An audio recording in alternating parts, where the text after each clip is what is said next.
My wife showed up to my competition wearing someone else's shirt. She doesn't know I'm participating. My wife, Elisa, always said that video games were ridiculous, something that only a loser with no future would do. That's why I hid the truth from her for 2 years, claiming to work night shifts at a winery, when in reality I was going to a friend's house to practice and attend gaming events.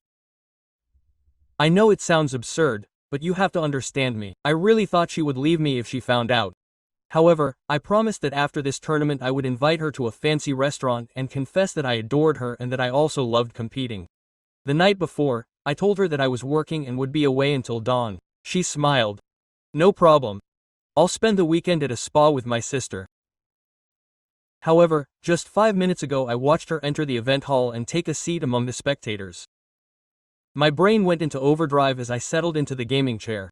I assumed she knew my secret. I was lost. But then I noticed her smile and thought, maybe she came to cheer me up. Maybe she didn't hate video games as much as I imagined, and that filled my chest with warmth. But just before starting the game, I saw her put on a jersey, the opposing team's. I felt my heart sink into my stomach. It shook me every time she shouted phrases like, "Go, love, you can do it." Feigning enthusiasm for my rival, my focus fell apart. I began to miss shots that I usually made without fail. I didn't even coordinate with my teammates, and soon the opposing team completely crushed us. My allies called a break when they noticed my total lack of concentration. "Bro, what's wrong with you?" my friend Jake asked, and I didn't know how to answer. Chapter 1. Betrayal Exposed. My allies called a break when they noticed my total lack of concentration. "Bro, what's wrong with you?" my friend Jake asked, and I didn't know how to answer. My eyes remained fixed on Elisa, who now cheered Marcos' name every time he executed a brilliant maneuver. The leader of the opposing team, the guy whose garment she wore as if it belonged to her. "It takes a moment," I managed to mumble as I took off my headphones. Jake looked at me uneasily but agreed. The other 2 members of the group exchanged puzzled glances. I couldn't blame them. They had never seen me like this before. I got up from my seat and headed for the lounge area. My legs were weak. I could hear the announcers commenting on our dismal performance, how the favorite of the contest had collapsed for no apparent reason. If only they knew. I sipped water from the bottle, trying to calm myself down. The break would last 5 minutes. 5 minutes to decide whether to return and finish with honor or if I would retire right then and there. Then I heard her voice, her laughter. I turned slowly and saw her. Elisa was standing by the stands chatting with someone. Not just anyone, it was Marcos. He had his arm around her waist in a way that left no room for doubt. It wasn't accidental, it wasn't cordial, it was dominant. And she was leaning towards him, smiling in a way that I remembered perfectly. It was identical to the one he gave me when we started our relationship 5 years ago before we got married. Convinced that she was the love of my life, nervous love, I heard him whisper to her with his tone echoing in the room. "Not at all," Marcos replied arrogantly. "This contest is ours now. Watch how they act, especially that number 7. I was number 7. "It's unfortunate," Elisa said and let out a laugh. That laugh pierced me like a dagger. Something inside me broke at that precise moment. It wasn't just the defeat in the game, it was the whole thing, every deception I uttered. Every evening I pretended to go to work when in reality I came to train. I did it all for her, to offer her a superior existence, to one day amaze her with the reality that her husband was not useless, but someone who followed a passion. But she never perceived me that way, and now she was here with him. I returned to my post. Jake scrutinized me, waiting for some clarification, but I just shook my head in denial. "Let's wrap it up." That was all I could say. We played the last 2 rounds. We lost both in embarrassing fashion. By the end, the scoreboard was catastrophic. 133. A bloodbath. The narrators couldn't believe their eyes. The favorite team was eliminated in the early stages. My teammates were silent. No one pointed it out directly, but they knew I had been the weak point. Jake rested his palm on my shoulder before leaving. "Whatever happens, I'm with you," he said. I just nodded without confronting him. I didn't trust my buzzer at that moment. I remained in the gaming chair for a few more minutes, listening to the room gradually emptying out. Marcos' group was celebrating noisily in their area. I could hear their voices, their laughter, their shouts of triumph. Then I saw her approaching. Elisa was advancing towards me with a gesture that I couldn't interpret. Victory, mockery. When she was close enough, I noticed that her eyes were shining with something that turned my gut.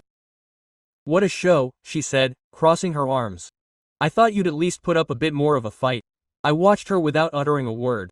My mind was still absorbing that this was real. "What are you doing here, Elisa?" I asked at last. My voice was calmer than I felt. "Oh, now you're talking to me," she smiled wryly. "I thought you were too caught up in your little game to notice your wife. You said you'd be at the spa with your sister." "I lied," she replied shamelessly. "Just as you've lied for 2 years about your nights at the winery." My blood ran cold. I knew it. "For how long?" Quote. The question must have shown on my face because she let out a laugh. "Did you really think I ignored you? Please, I followed you 6 months ago. I saw you come here playing your stupid video games while assuring me that you were working hard for our future. So why didn't you mention anything?" Quote. His smile widened, but without warmth, just malice, because it was convenient. "Your deceptions gave me freedom to do my own thing. And frankly, it was entertaining to watch you work so hard to hide something so insignificant." I felt like I'd been punched in the gut. "Yours," I repeated, although I already knew the answer. Elisa shrugged. "Marcos and I have been together for 4 months. It's funny, you know? We met at a bar when you were at one of your events. We started talking, one thing led to another, and well, he is everything you are not." "What does that imply?" "It implies that he is a true winner, a champion, not a 32-year-old man playing video games and pretending it is a profession." She leaned closer, lowering her voice. "Do you know how much Marcos makes per annum from his sponsorships and competitions? More than you will accumulate in your entire life in that warehouse job that you no longer have." Every sentence was planned to hurt, and she succeeded. "Why did you come today?" I probed, needing to understand. "If you already knew everything, if you were already with him, why bother coming?" Elisa tilted her head as if assessing the question. "I wanted to see you fall. I wanted to see your face when you realized that you are not unique, that you never were," and she also pointed to where Marcos continued celebrating with his group. "I needed to make sure that you did not miraculously recover and ruin Marcos's contest. You used me as a distraction." "I used you because you are a loser," she corrected. "And losers are good for that, to highlight the winners." I stared at her, this woman I had married, with whom I had shared 5 years of my existence, the person I loved above all else, and I did not identify her, or perhaps for the first time I truly saw her. "I want a divorce," I declared. The words came out before I could fully think them through. For the first time, her expression hesitated. "Just a second," but it was. "Got it." "What? Did you hear that correctly? I want a divorce. This is over." She quickly recovered, her superior facade returning. "Okay, I was going to file soon anyway, but let's be clear. I'm keeping the apartment. I put up the down payment, remember? With my savings money that was deducted from my monthly salary, I argued for 3 years. Okay, your lawyer can talk to mine." She turned to leave, but paused. "Oh, and one more thing. Thanks for financing Marcos's shirt. I used your card to buy it online. It was $200, limited edition." She walked away without turning around, walking straight to Marcos, who welcomed her with a kiss on the lips. A lingering, intentional kiss, planned for me to witness. I stood there in that nearly deserted room, the lights starting to dim. The weight of everything that had happened crushed me like a light. Not only had I lost the competition, I lost my marriage, my home, and apparently the last 5 years of my life were a lie. I pulled out my phone with shaking hands and dialed the only contact I trusted. "Jack," my voice cracked. "I can stay at your place tonight." "It's a long story." "Give me the address," he replied without hesitation. "I'm on my way." As I waited, I looked around the empty hall. The big screens were still displaying the final statistics from the event. My name was at the bottom of the performance chart, the worst of the bunch. An absolute disaster. But something strange happened as I looked at those numbers. Instead of sinking into further humiliation, I felt something else, something cold and unwavering, rising inside me. Fury, Pure fury. Not just toward Elisa in particular, or just toward Marcos, but toward myself, for being so gullible, for wasting 2 years hiding when I should have been building openly, for loving someone who never considered me his equal, but most of all for having fallen, for having given him exactly what he wanted. Wanted to see me fail. I got up, grabbed my bag, and left the place. Jake was already waiting for me outside in his car. I didn't speak as I got in. He didn't ask questions either. He just drove off. That night, lying on Jake's couch, staring at the ceiling of another person, I decided something. I wouldn't let her succeed, not like that. I wouldn't be the sore loser she imagined. I would rise up, I would train, I would become the player I always knew I could be. And someday, when I was at the top, when I was impossible to ignore, she would find out exactly what she let go. Not for revenge. Well, maybe a little bit for revenge, but mostly for my own sake, to prove to me that I was worth more than her toxic phrases. The game was just beginning, and this time I would play it by my rules. Chapter 2, Reconstruction. 3 months later, I settled into a tiny apartment on the north side of the city. It was a 40-minute studio space with a window that looked out onto an alley. Not at all like that, with the flat I shared with Elisa, but it was mine, paid for with my salary. The divorce was quick. Elisa hired an expensive lawyer who tried hard to leave me with nothing. In the end, she kept the flat, half of my savings and the car. I kept my clothes, my computer and my gaming equipment. Quote, "You could have fought harder," Jake said as he helped me open the few boxes I had. "You paid for most of that apartment." "Never mind," I replied, setting my screen on my desk. I just want it to be over. And it was true. Every day of this process was one less day to practice, one less day to progress. I signed what they demanded and moved on. And Jake got me a job at the warehouse where he worked. 8-hour days moving packages. It wasn't fancy, but it covered the rent and gave me nights off to practice. I hired a therapist who was an expert in esports. His name was Dr. Ramirez. He was 50 years old and had worked with professional esports teams in South Korea. "Your key problem isn't technical," he told me in our first session. "It's psychological. You've allowed outside elements to destroy your focus. That shouldn't happen again. How do I avoid it? Practice, rigor, and eliminating anything that distracts you from your goal." I followed his instructions to the letter. I deleted all my social media accounts. I blocked Elisa's phone. I blocked everyone she knew. I blocked anyone who might leak information about her to me, but I couldn't stop hearing rumors.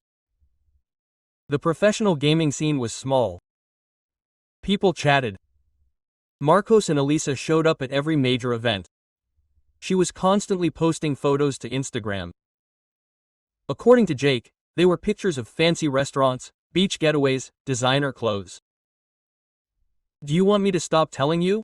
Jake asked one night while we were practicing together. "Yes," I replied without looking at the screen. "I don't want to hear anything about her." Jake nodded and never mentioned her again. My routine became automatic. I would wake up at 6 a.m., go to the gym for an hour, I ate breakfast, worked 9 to 5 at the warehouse, got home by 6, had a quick bite to eat, practiced from 7 at night to 2 in the morning, slept 4 hours, repeated. On the weekends, I practiced 12 hours a day, no exceptions. Dr. Ramirez monitored my progress weekly.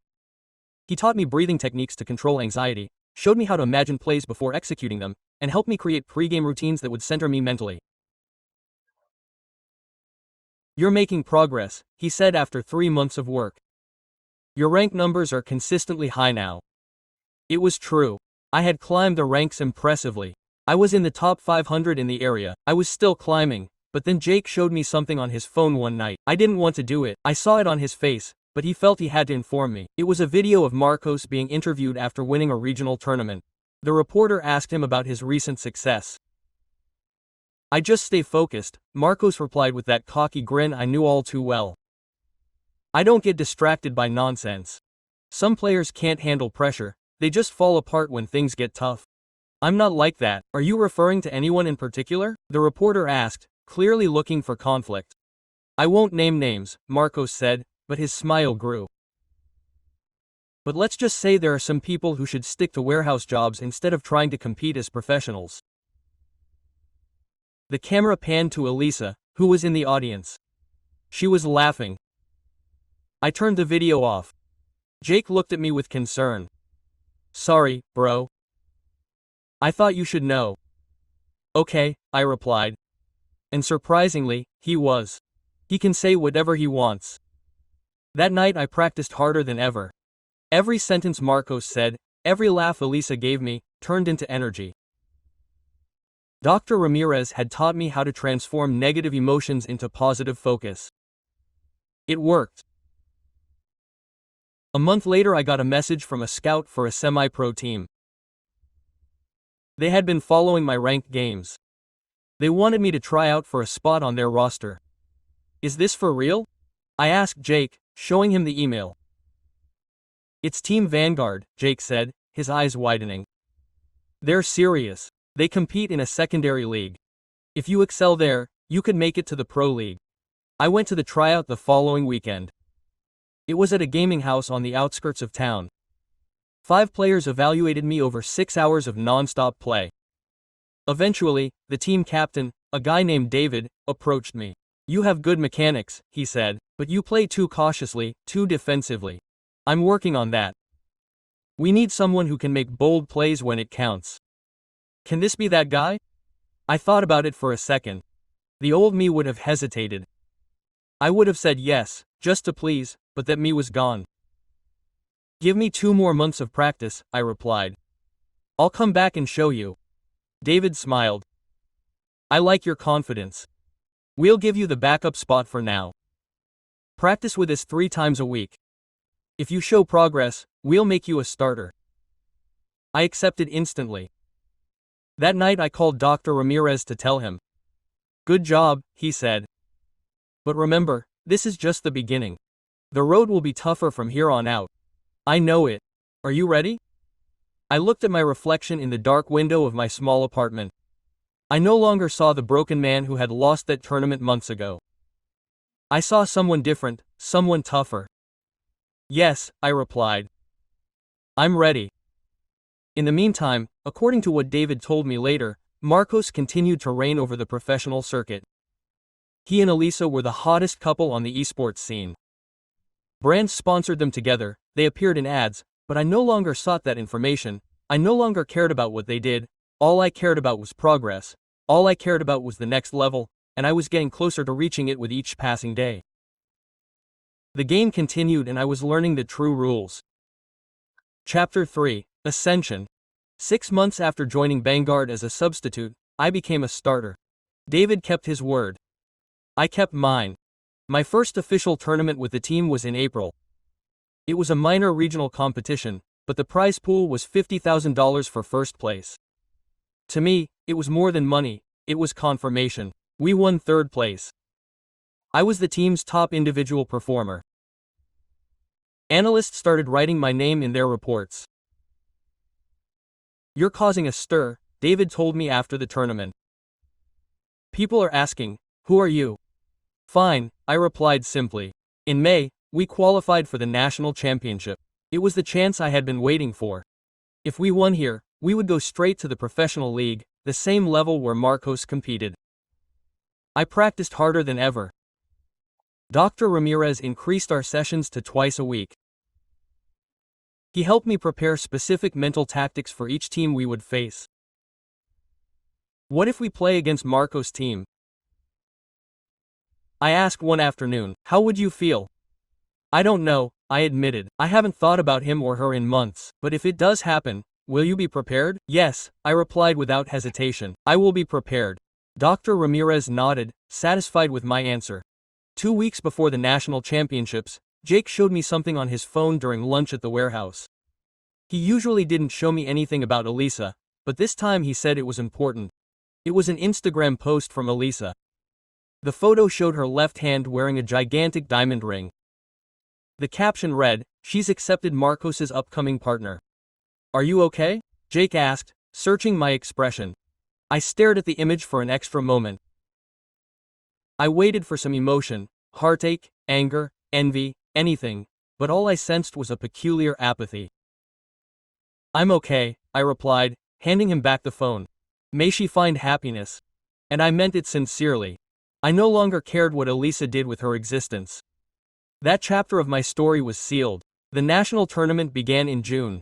The venue was huge, with a capacity for 5,000 spectators. The seats were packed. The cameras were broadcasting live to hundreds of thousands of viewers online. Our first match was against an intermediate-level team. We won without any complications. The second match was more complex, but we still won. By the semifinals, sports experts were already calling me the surprise of the tournament. Then, what I had suspected would happen sooner or later happened. In the championship finals, our opponent would be Marcos Storm Gaming, the leading team in the country. "You're feeling nervous?" David asked me the day before the final. I didn't answer. "I'm prepared." On the day of the final, I arrived at the venue 3 hours before. I followed my activation protocol. Deep breaths, mentalization, stretching, everything that Dr. Ramirez had instructed me to do. When I entered the stage, the lights were overwhelming, the roar of the audience was deafening.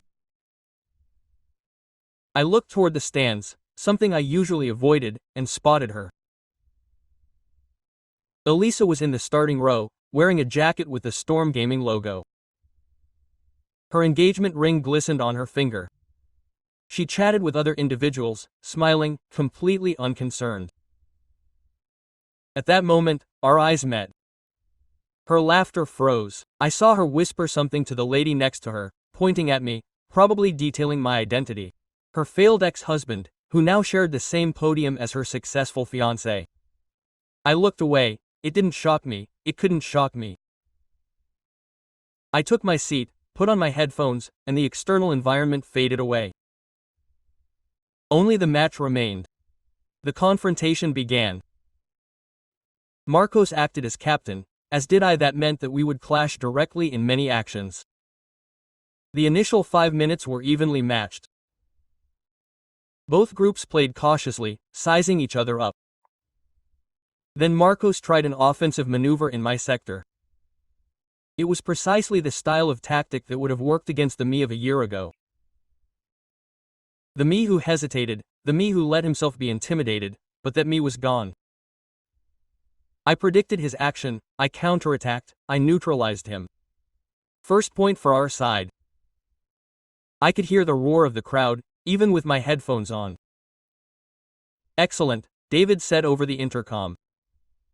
"Keep pressing." The duel continued. Marcos tried several more tactics against me. I rejected them all. I didn't just contain him, I proactively dominated him. Every choice I made was faster, more precise than his. By the 20-minute mark, we were leading by 82. Marcos was clearly irritated. I could see it on the giant screen. His actions were becoming unpredictable, anxious. "He's losing control," David observed. "Exploit him." That's exactly what I did. I coordinated an impeccable trap. We eliminated 3 members of his squad. At the same time, the announcer was shouting excitedly, calling it the tournament's move. We won the first phase in a landslide.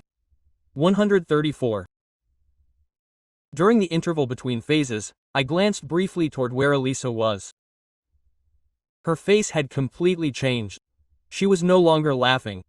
She was staring at the podium with something akin to bewilderment, as if she couldn't take in what she was witnessing.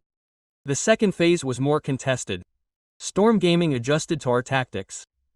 Marcos calmed down and began to perform better, but it wasn't enough. We had examined each of their previous duels. We knew their habits. We won by 13 new. At the end of the match, the venue erupted in applause. We rose from our positions. David hugged me. Jake, who had come to support me, quickly descended from the stands. "You did it," he exclaimed. "You did it." I looked toward the Storm Gaming area. Marcos sat in his chair, staring at the screen in astonishment. His teammates were talking to him, but he didn't reply. Then I looked at Elisa. She was scrutinizing me. Our eyes met for the second time that night, but this time it was different. There was no mockery in his expression. There was no arrogance, just something I hadn't anticipated. Acceptance and maybe just maybe the first hint of remorse, but that didn't concern me anymore. I turned and walked toward my squad to celebrate. The prize was $500,000. My share was $100,000 after splitting it among the group, more funds than I had ever contemplated in my life, but the important thing was what came next. The deals, the sponsorships, the proposals from pro league teams. That night, Dr. Ramirez contacted me. I watched the match. I'm proud of you. Thank you, I replied. We execute as trained. Now comes the hard part, sustaining this performance. Are you ready? I looked out the window of my modest apartment. I had already begun the search for a larger place, a place that was truly mine. Quote. Yes, I replied. This is just the beginning, Chapter 4. Recognition. After winning the national championship, I received offers from 3 different professional teams. I chose Titan Esports. They were the second best team in the country and offered me a salary of $200,000 per year plus competition incentives. I quit my job at the warehouse. Jake was happy for me, although sad to see me go. I always knew you would make it, he told me on the last day. Ever since that first competition where everything collapsed, I knew you would come back stronger. I couldn't have done it without you, I replied. And it was true. I moved into a new apartment near Titan's gaming house, 2 bedrooms, full kitchen, views of the city. I hired a nutritionist and a physical trainer. Dr. Ramirez raised his fees, but I continued to work with him. You're a public figure now. He warned me. The demands will be different. Higher. I can handle it, I know, but stay vigilant. I didn't fully understand his warning until my first major interview. It was for an international esports publication. The reporter was competent, and the initial inquiries were about my gameplay and my integration into Titan. Then the inevitable question arose. Your track record of resilience is what motivated you to fall in the first round a year ago to become national champion. What changed? I trained more, I answered plainly. I brought in expert support. I focused. Some say you had personal incentives, that you wanted to prove something to someone in particular. I knew exactly what he was referring to. Gossip about my connection with Elisa and my clash with Marcos had been circulating on esports forums. My only incentive is myself, I replied. I don't play to prove anything to anyone else. The reporter looked disappointed, but he continued with other questions. The interview came out a week later. It was the cover. My picture was on the cover with the headline "The Player Who Refused to Give Up." Jake texted me that morning. You just became a celebrity, bro. He had reason to be. My social media audience exploded. I went from 3,000 followers to 150,000 in 2 days. Companies started reaching out for sponsorships. Elisa's messages also started.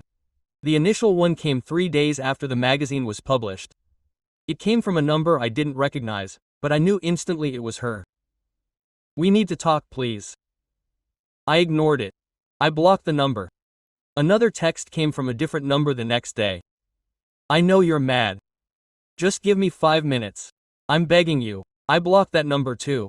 Then he tried Instagram, Twitter, even LinkedIn. I blocked every profile. I wouldn't fall for that. My first tournament with Titan was the Continental Championship. The best teams from all over America would compete. The prize for first place was Il Cesson and a direct pass to the World Championship. Storm Gaming, Marco's team, would also participate.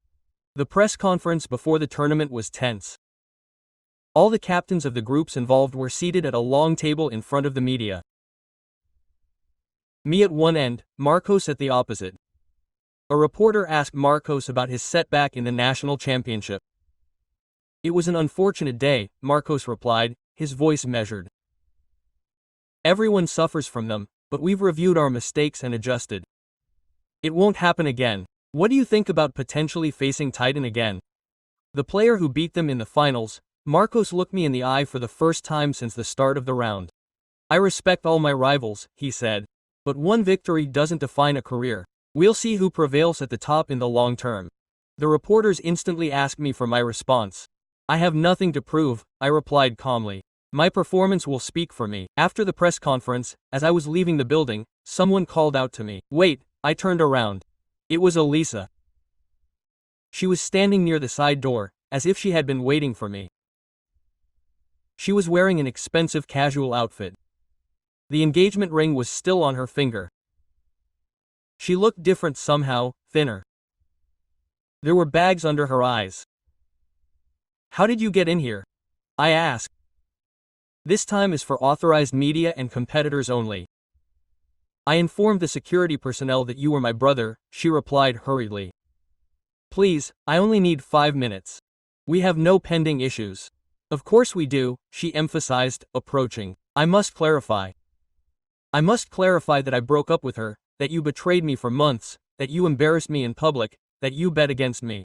I already know everything. You don't know the full version. I don't need to know it. What happened is behind us. Continue your existence." I have already continued mine. "I'm sorry," she said, her tone cracking.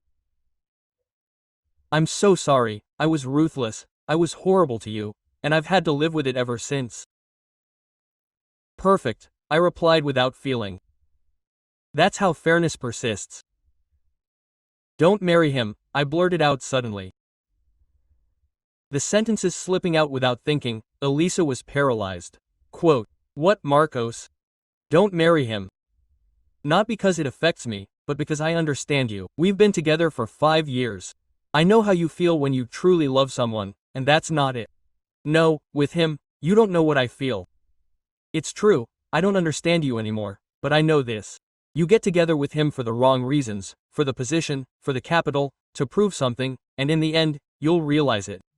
"So what if that were the case?" she replied, her tone turning protective. "You never offered me anything like that.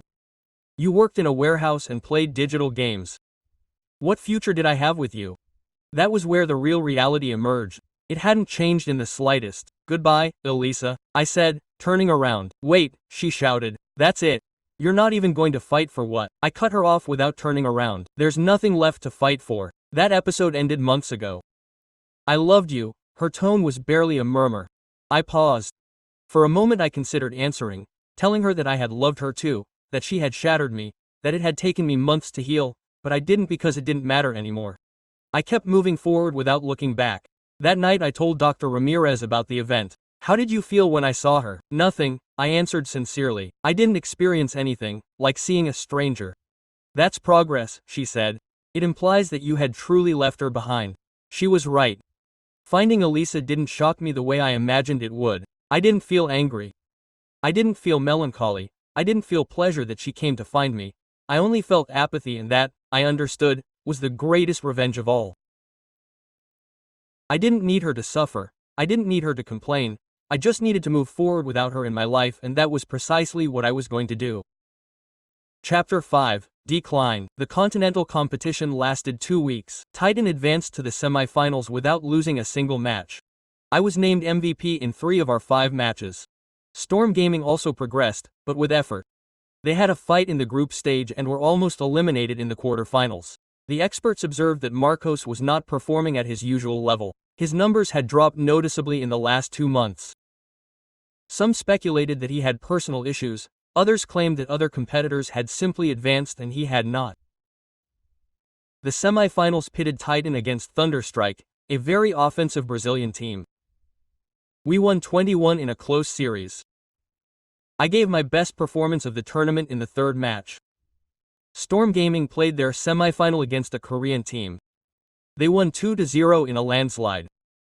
Marcos made several basic mistakes that a competitor of his quality shouldn't make. The final would be between Titan and the Korean team. Storm Gaming left the tournament in 3rd place. The night before the final, I was in my hotel room analyzing tactics when my phone vibrated. It was an unknown number, but this time I decided to answer. "Hello, it's me," Marcos' voice said. "I need to talk to you." I was speechless, amazed. "How did you get my number?" "That's irrelevant. I just need to talk as a man-to-man. We have no pending issues." Quote. "Of course," he said about Elisa. I was about to hang up, but something in his tone stopped me. He didn't sound arrogant as usual, he sounded exhausted. "You have 2 minutes," I said. "She hasn't stopped mentioning your name since that national tournament. Ever since she saw you triumph." "No, Sessa," That's your business. Not mine. I know, he replied. But I need you to know something. I need you to know that she cheated on me. Above all, what are you insinuating? When we started, she told me that they were separated, that they were no longer living together, that the divorce was in the works. I didn't learn the truth until after you gave up that first contest. And you didn't care? I inquired, feeling a little angry for the first time in months. I should have cared, he admitted. But I was a fool. I thought I was just some regular guy, someone she wanted to leave. I didn't know you were a competitor. I didn't know anything about your background until she told me later. Why are you telling me this? Because everything falls apart. Elisa and she doesn't operate. She never really operated, and I think she knows it too. So break up with her. I can't, he said, and laughed bitterly. We got engaged in front of everyone. I signed sponsorship agreements as a duo. If I break up now, I lose everything. The sponsors, the deals, everything. That's still your business. That's true. He sighed. I just wanted you to know the truth, that not everything was as it seemed. That's supposed to change something, he acknowledged. I just wanted to get it out there, and I also wanted to tell you that you competed well at nationals. Better than me. I admit it. He hung up before I could answer. I stared at my phone for a long moment. I didn't know what to make of that talk. It didn't change anything, but it was strange to hear Marcos admit his mistakes. I won the final the next day. Titan was crowned continental champion. The prize money was split among the team. My share was $200,000.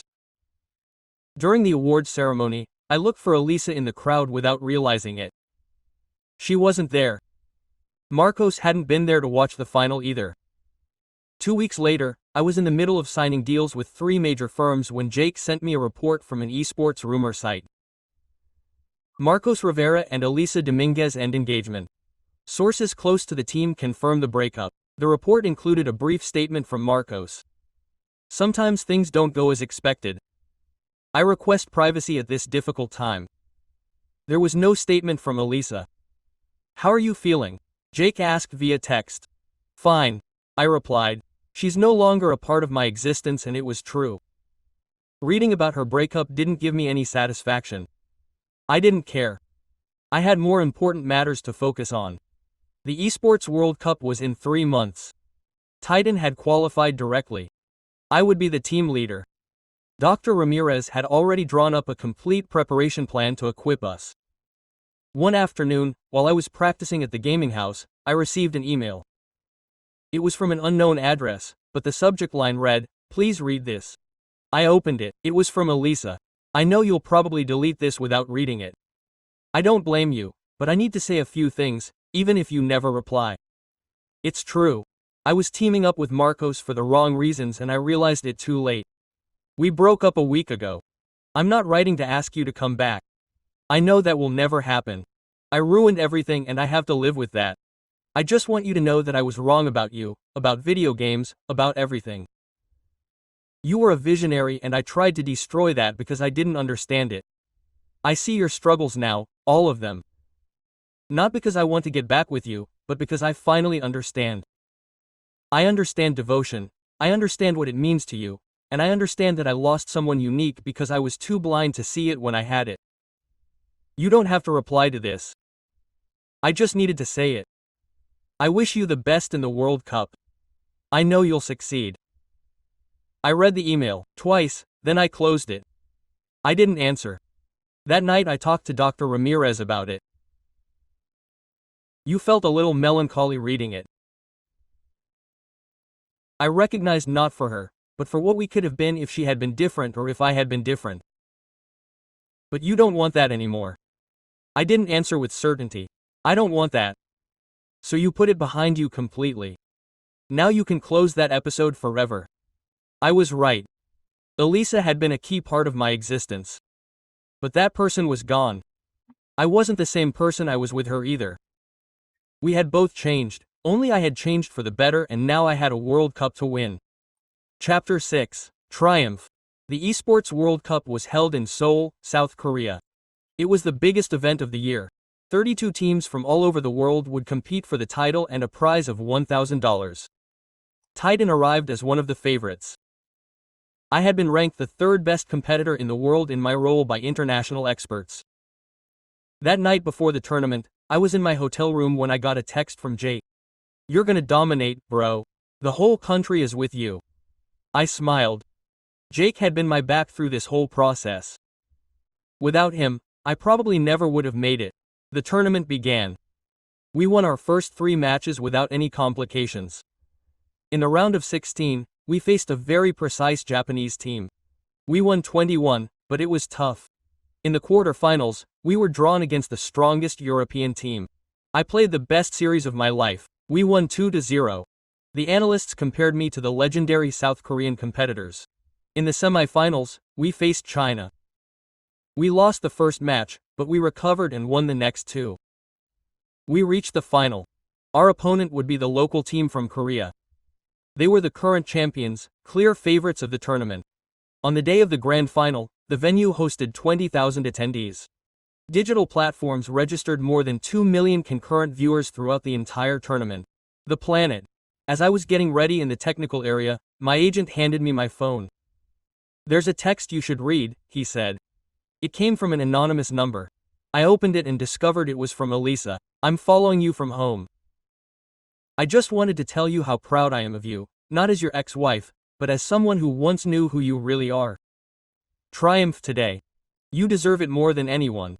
I didn't answer. I put the device away and focused on what was imminent. The final began. The Koreans were playing on their turf with the crowd completely in their favor. The tension was overwhelming. We lost the first match overwhelmingly. We were overcome with nervousness. I made 2 mistakes that I would normally avoid. During the break, Dr. Ramirez sent me a message. "Take a breath. Remember why you're here. Not for her, not for Marcos, for yourself." He was right. I calmed down. I talked to my team. "Throw out the first match." I told them, "Let's face the next one as we practice. Trust the method." The second match was radically different. We acted with confidence, with precision. Victory 135. The third match was the closest. We were down 12-11. It was the last round. If we lost, we would lose the title. I executed a bold move that could have failed miserably, but I followed my intuition. It worked. I neutralized 3 opponents in 10 seconds. We won the round. We won the match. We tied the series 1-1. The fourth match would decide the championship. Both sides gave it their all. Every round was a battle. We reached 121. The next point would win the world championship. The decisive round lasted almost 3 minutes, an infinity in this sport. Every second counted, every choice was vital. With 20 seconds to play, I detected a gap. It was dangerous, but if it worked, we would win. I didn't hesitate. I made the move. I eliminated the leader of the Korean team. My teammates followed my example. We eliminated the rest. We triumphed. The stadium erupted. My team jumped from their seats. I remained seated for a moment, absorbing what had happened. We had won the World Cup. I was world champion. David hugged me first. Then the rest of my teammates. Everyone was screaming, crying, laughing. At the awards ceremony, they gave us the trophy. My share of the prize money was 0 on, but the money was secondary at that moment. The important thing was that I had achieved it against all odds, against those who said I couldn't, against Elisa, against Marcos, against my internal insecurities. In the post-match interview, the reporter asked me how I felt. Grateful. I answered. Grateful to my team, to my coach, to all those who bet on me.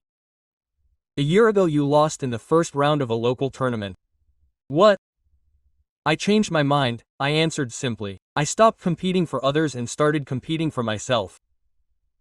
That night, at the celebration party, I received one last text from Elisa. What, you see? You're a world champion. You were right about everything. I was wrong. I hope one day you can forgive me, even though I know I don't deserve it. This time I did respond. It was short. I've already forgiven you, but that episode is closed. Take care. I blocked his contact after sending the message. Not out of anger, simply because there was no longer any reason to keep that channel open. 3 months later I signed a deal with a global esports entity for 3,000 wons per year. I became one of the highest paid gamers on the planet. I also started a relationship with someone. Her name was Isabella. She was an esports reporter. We met at an interview. She was smart, funny, and most of all, she had my back in everything. Do you have any regrets? She asked me one night over dinner. No, I replied. And it was true. Everything that happened led me here, to you. She smiled and took my hand. A year after the World Cup, Jake sent me a screenshot. It came from Facebook. Elisa had uploaded a photo of her working as an administrative assistant at a small firm. She looked exhausted, but she was smiling in the image. The caption read, "New beginnings. Sometimes you have to hit rock bottom to learn how to bounce back. Do you want me to stop sending you information about her?" Jake asked. No need, I replied. It no longer impacts me, and it was true. Seeing that image didn't bring me joy or sorrow, only apathy.